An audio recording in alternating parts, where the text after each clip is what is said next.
Hello guys, welcome back to channel. It's me Shivani. നമ്മൾ ഇന്ന് പോകുന്നത് ചാർലി കുളത്തിലേക്കാണ്. ചാർലി കുളമല്ലേ, നിങ്ങൾക്ക് മിക്കവർക്കും മനസ്സിലായി കാണും ചാർലി കുളം ഏതാന്ന്. കുട്ടിക്കാനം കുമളി റൂട്ടിലെ ലാൻഡ്രം എസ്റ്റേറ്റിലെ തെപ്പക്കുളത്തിനെയാണ് ഇപ്പോൾ ചാർലി കുളം എന്ന് പറയുന്നത്. ചാർലി എന്ന സിനിമ ഇറങ്ങിയതോടെയാണ് ഈ ഒരു ചാർലി കുളം എന്നീ കുളത്തിന് പേര് വരാൻ തുടങ്ങിയത്. ഇനി നമുക്ക് ചാർലി കുളത്തിലേക്കൊന്ന് പോയാലോ? എത്ര കണ്ടാലും മതിവരാത്ത ഒന്നല്ലേ തേയിലത്തോട്ടം. ഞങ്ങൾ പോകുന്നതിനിടയിൽ അപ്പുറത്തും ഇപ്പുറത്തും നിറഞ്ഞ പച്ച തേയിലത്തോട്ടങ്ങൾ. അപ്പോൾ ഞങ്ങളും ഇറങ്ങി ഒരു ഫോട്ടോ എടുക്കാം. ഇത്ര ഭംഗിയല്ലേ ഈ തേയിലത്തോട്ടം.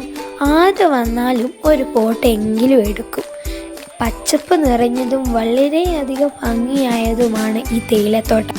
ഈ ചാർലി കുളത്തിലേക്ക് പോകുമ്പോൾ സൈഡിലുള്ള പച്ചപ്പുള്ള തേയില തോട്ടങ്ങളൊക്കെ കണ്ടുപോകുമ്പോൾ ഒരു പ്രത്യേകത ഫീലാണ്.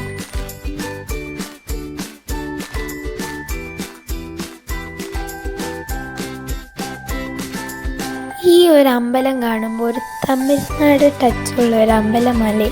നമുക്ക് അതിൻ്റെ അകത്തൊന്നും കയറാൻ പറ്റിയില്ല, ചെറിയൊരു മഴയൊക്കെ ഉണ്ടായിരുന്നു. അപ്പം ഞങ്ങൾ നേരെ ചാർലിക്കുളത്തിലേക്ക് പോവായിരുന്നു. അതിൽ വെളിയിലത്തെ കുറച്ച് വീഡിയോസാണ് ഇത്.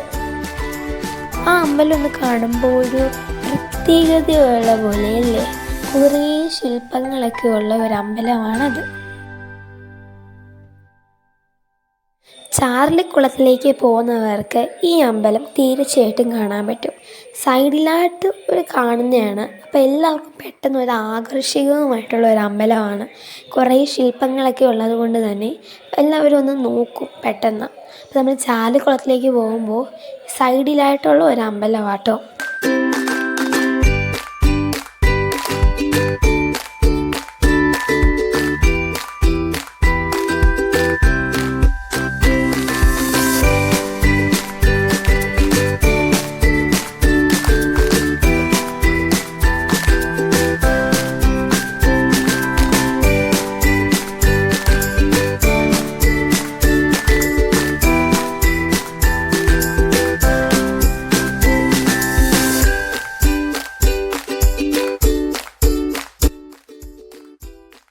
വണ്ടി കുറച്ച് അപ്പുറത്ത് പാർക്ക് ചെയ്തിട്ട് ഞങ്ങൾ നടന്നാണ് അങ്ങോട്ട് പോയത്. ഇതേ നമ്മുടെ ചാർലിക്കുളത്തേക്ക് നമ്മളിത് എത്തിയിട്ടുണ്ടല്ലേ. ആ പാട്ടിനകത്ത് പോലെ തന്നെയാണ് ഈ ഒരു കുളവും. ഞങ്ങൾ പോയത് മഴക്കാലത്തായതുകൊണ്ട് നല്ല വെള്ളമുണ്ടായിരുന്നു. വേനൽക്കാലത്ത് പോയാലോ അത് വറ്റിയും പോവും. വളരെ ഭംഗിയായിട്ടുള്ള ഒരു കുളമാട്ടോ. എല്ലാവരും കാണണമെന്ന് എനിക്ക് പറയാനുള്ളൂ. കുറേ മരങ്ങളൊക്കെയുള്ള ഒരു സ്ഥലവും കൂടിയാണ്. ഞങ്ങൾ പോയപ്പോൾ ചെറിയൊരു മഴയൊക്കെ ഉണ്ടായിരുന്നു. അപ്പോൾ ഞങ്ങൾ ഓടിയൊക്കെയാണ് തിരിച്ച് വണ്ടിയിലോട്ടൊക്കെ കയറിയത്. അപ്പോൾ വലിയൊരു കുളവും കൂടിയാണിത്. ചാർലി എന്ന സിനിമയിലെ പല സീൻസും ഇവിടെ തന്നെയാണ്. നമ്മളൊന്ന് ശ്രദ്ധിച്ച് നോക്കിയാൽ കുളത്തിൻ്റെ മണ്ടയിലായിട്ടും അവിടെ ആയിട്ടുമൊക്കെയാണ് ഇവർ കുറേ സീൻസ് എടുത്തേക്കുന്നത്. നമുക്ക് ആ പാട്ടൊക്കെ ഒന്ന് ശ്രദ്ധിച്ച് നോക്കിയാൽ മനസ്സിലാവില്ലേ. പല ഭാഗങ്ങളും അതിൻ്റെ സൈഡിലായിട്ടൊക്കെയാണ് ചെയ്തേക്കുന്നത്. നിങ്ങൾക്ക് ആ മരം മനസ്സിലായോ? ചാർലിക്കകത്തെ ആ പാട്ടിനകത്തെ അവർ കേക്ക് മുറിക്കുന്നത് ഈ മരത്തിൻ്റെ അടിയിലാണ്. ആ കുളത്തിൻ്റെ തൊട്ടടുത്ത് തന്നെയാണ് ഈ മരവും. ഇച്ചിരി നടക്കൊന്നും വേണ്ട, അതിൻ്റെ തൊട്ട് സൈഡിൽ നിൽക്കുന്ന ഒരു മരമായിരുന്നു അത്. ആ കുളത്തിൻ്റെ ചുറ്റും നോക്കിയാൽ തേയിലകൾ നിറഞ്ഞ ഭാഗം മാത്രമേ ഉള്ളൂ. മരം അവിടെ ഇവിടെ ആയിട്ട് മരങ്ങളും അതുപോലെ തന്നെ കുറേ പച്ചപ്പ് നിറഞ്ഞ ഒരു തേയിലകൾ മാത്രമായിരുന്നു അവിടെ.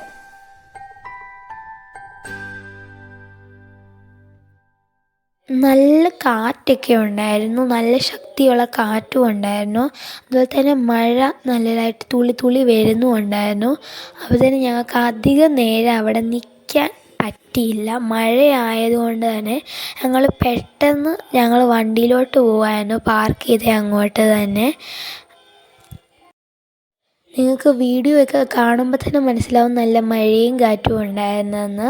അപ്പം നല്ല മഴയും കൊണ്ട് ഞങ്ങൾക്ക് ചിലവഴിക്കാൻ പറ്റിയില്ല. നമ്മൾ പെട്ടെന്ന് ഫോട്ടോയും വീഡിയോ ഒക്കെ എടുത്തിട്ട് കാറിലോട്ട് കയറുമായിരുന്നു. 1 കിലോമീറ്റർ ദൂരെ ഞങ്ങൾ കാറിട്ടു.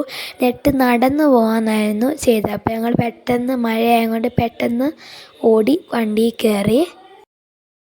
നമ്മൾ ഈ കുളത്തിലോട്ട് കയറുന്ന കുറച്ച് ഭാഗം കുറച്ച് ദുർഘടമായ വഴിയായിരുന്നു. കുറച്ച് കഴിയുമ്പോൾ നമുക്ക് നല്ല കോൺക്രീറ്റ് ഒക്കെ ആയിരുന്നു.